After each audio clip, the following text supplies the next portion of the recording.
I still remember the look in everyone's eyes that day, wide with astonishment, as the golden cat silently approached the Buddha and curled up to sleep at his feet. To most, it seemed inappropriate, even irreverent. But in that moment, an unusual stillness settled over the assembly. Tudatta, the layman who had raised the cat, quickly bowed in apology. Yet the Buddha only smiled gently and said, "This small being shares a deep connection with me." A simple statement, yet it opened a doorway into a deeper understanding of our karmic ties with all living beings, especially with cats. For much of my life, I thought of raising a cat as nothing more than a personal choice, a matter of affection. But after hearing this story again, I've come to see nothing happens by chance. Every being that enters our life carries the imprint of a karmic bond, formed not just in this life, but likely many lifetimes ago.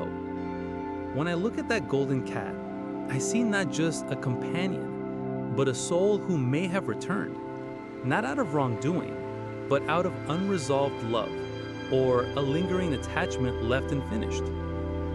What struck me most was how the cat seemed to understand the Buddha's words. It opened its eyes, looked at him quietly, then peacefully closed them again, as if it knew it was in a sacred place, seen and accepted by an awakened one. For me, this was no longer just a tale about an animal. It was a reminder of the boundless compassion that recognizes no form, and the wisdom that sees beyond appearances. The Buddha never taught us to love only human beings. He taught us to love all beings, because all carry the seed of Buddhahood. That golden cat, though cloaked in animal form, may well have been a seeker on the path of awakening.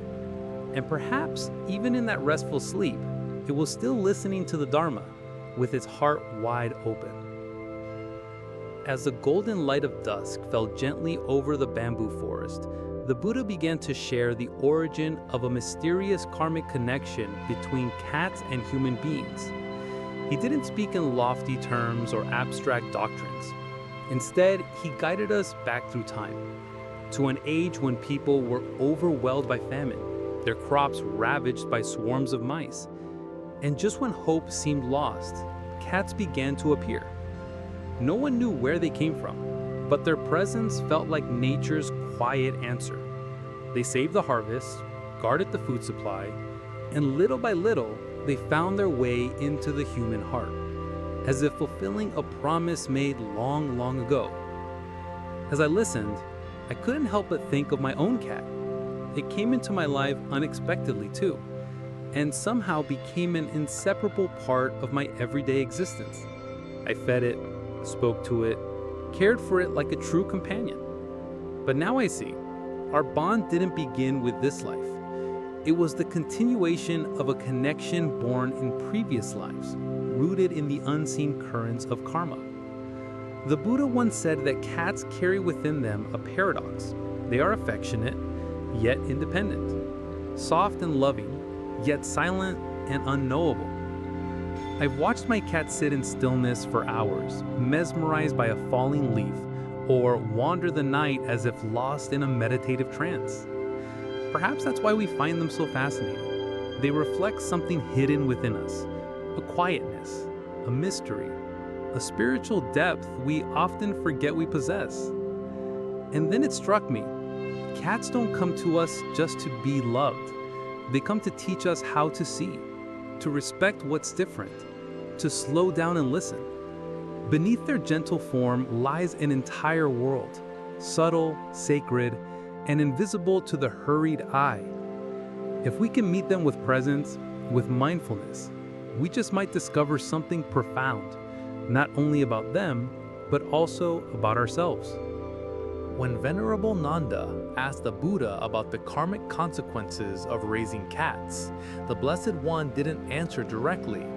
Instead, he told an ancient story, one that has stayed with me ever since.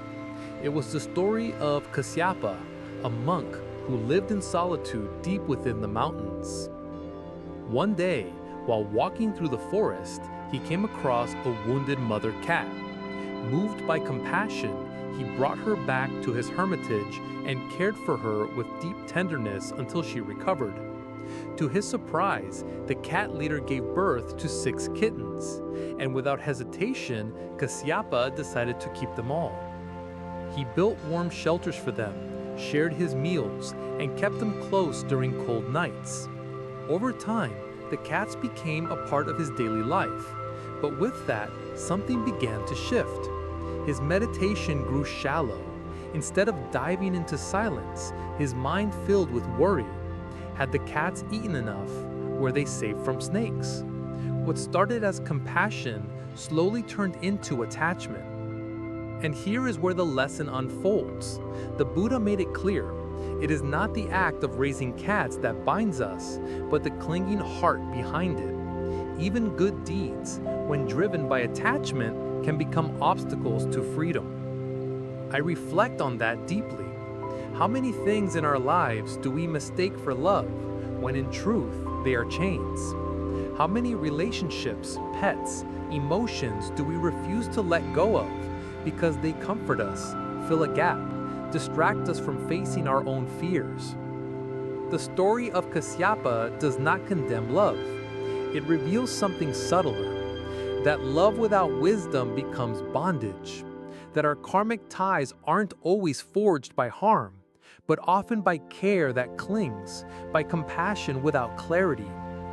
And so, in the quiet of that teaching, I understood true freedom doesn't lie in pushing love away, but in learning how to love with openness, without grasping.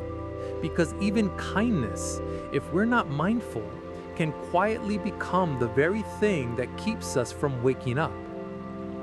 When the Buddha began speaking about the 3 karmic outcomes for those who raise cats, the bamboo forest seemed to fall into a deep, listening silence. He didn't speak with blame or judgment, but with compassionate clarity that touched the most subtle corners of the human mind. Each word felt like it was pointing directly into the heart, into the quiet places where intention is born. The first karmic outcome, he said, belongs to those who care for cats with a pure heart, motivated not by ownership or emotional need, but by true compassion. They see the cat not as a pet, but as a fellow sentient being with Buddha nature. When such a person passes from this life, their consciousness departs gently, unburdened by attachment. And the cats who received such mindful care are uplifted by that merit, perhaps reborn into higher realms or even drawn closer to the Dharma. I've known people like that, who raised animals as spiritual companions, never asking for anything in return, simply offering presence and kindness moment by moment. The second outcome arises for those who love their cats with clinging hearts. They may treat their animals like family, but underneath the affection is a deep attachment, a fear of losing, a longing for comfort, a pouring of unhealed emotions into the relationship. When they die, their spirit can remain entangled in that attachment, unable to move on. Some may find themselves reborn in forms close to their beloved pets, or lingering in the in-between realm, unable to let go. As I heard this, I felt a chill, because I too have loved in that way, with anxiety, with fear of loss. A love without insight becomes another kind of trap. The third outcome is the heaviest. It belongs to those who harm, exploit, or neglect animals, who raise cats but treat them cruelly or selfishly. When they pass, their consciousness falls into painful realms. Such karma is heavy and inescapable, because all beings feel fear, feel pain, and feel longing. And karma never forgets, not even the smallest act of harm. I still remember so clearly the way the Buddha ended his teaching that day, softly stroking the golden cat beside him, then smiling and saying, "In a past life, this cat was once a monk." That single sentence struck like lightning through my heart. A devoted practitioner, reborn as a cat, not because of wrongdoing, but because of an overwhelming attachment to a beloved companion. And yet, Through the strength of past virtue, that soul had now found its way back to the light of the Dharma.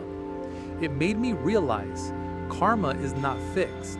It is not a sentence written in stone. Karma can be transformed, not by running from it, but by turning toward it with understanding and changing the mind that creates it. Even in the form of an animal, this cat carried a trace of inner stillness.